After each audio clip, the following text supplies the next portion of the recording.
Hi అండి. కొర్రల ఇడ్లీ. దీని తయారీకి కావాల్సిన పదార్థాలు ఏంటంటే బియ్యం రవ్వ వేయకుండా ఓన్లీ మినప్పప్పు, చిన్న గ్లాస్ మినప్పప్పుకి ఒక 2 గ్లాసులు కొర్రలు విడివిడిగా నానబెట్టుకోవాలి.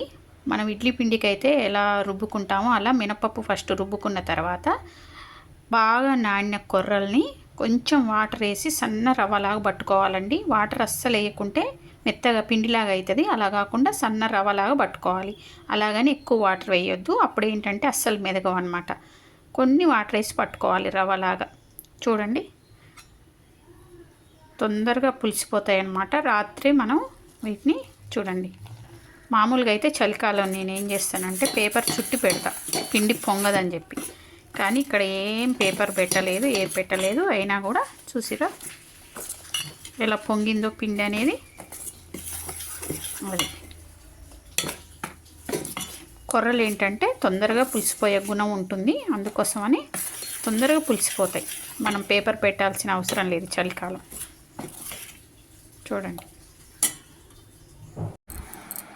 ఇప్పుడు మనం వీటిని చూడండి ప్లేట్లలో వేసుకుందాం, సరేనా. మనకైతే మామూలు ఇడ్లీ కంటే కూడా మెత్తగా ఉంటాయండి ఇడ్లీలు, చాలా బాగుంటాయి. హెల్త్కి ఎంతో మంచిది. ఎవరైనా డైటింగ్ చేసేవాళ్ళు కానీ లేకుంటే ఏమైనా హెల్త్ బాగలేని వాళ్ళు కానీ కొర్రలతో ఒకరోజు ఊదలు అయితే ఇంకా తెల్లగా వస్తాయి అన్నమాట. ఇడ్లీలు తెల్లగా కావాలి మాకు ఈ ఇడ్లీలు కూడా అంటే మీరు ఊదలతో చేసుకోవచ్చు, లేదా అరికలతో చేసుకోవచ్చు. సిరిధాన్యాల్లో వేటితోనైనా ఒక దాంతో చేసుకోండి. ఇలా ఇడ్లీలు మెత్తగా రావాలంటే ఇంకో టిప్ ఏంటంటే పాత్రలో మనం అడుగున నీళ్ళు పోస్తాం కదా, అవి ముందే పోసేయాలండి. పోసి అవి వేడి అవుతుంటే అప్పుడు మనం ఇడ్లీ ప్లేట్లను పెట్టుకోవాలన్నమాట. అలా అయితే మీకు బాగా పొంగుతాయి ఇడ్లీలు అనేవి, గట్టిగా రాకుండా ఉంటాయి.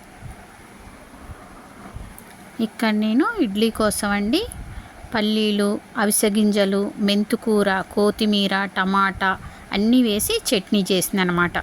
మనకి ఇది దోశకైనా బాగుంటుంది, దేనికైనా బాగుంటుంది. ఇప్పుడు ఇడ్లీ చూద్దాము ఎలా వచ్చిందో. చూడండి ఇడ్లీ అనేది చాలా సాఫ్ట్గా వచ్చిందనమాట. అసలు మామూలు ఇడ్లీ కంటే ఇదే ఎక్కువ సాఫ్ట్గా ఉంది. ఇప్పుడు మనము ప్లేట్లోకి ఇడ్లీలు తీసుకుందాము.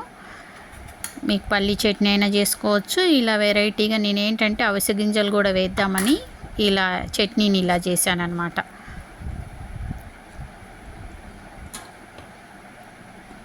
చూడండి మీకు నచ్చిన చట్నీతో తినండి. అయితే మెత్తగా రావాలంటే 4-5 గంటలు మాత్రం తప్పకుండా సిరిధాన్యాలు అయితే తప్పకుండా నానబెట్టాలండి, అప్పుడే మనకు మెత్తగా వస్తాయి.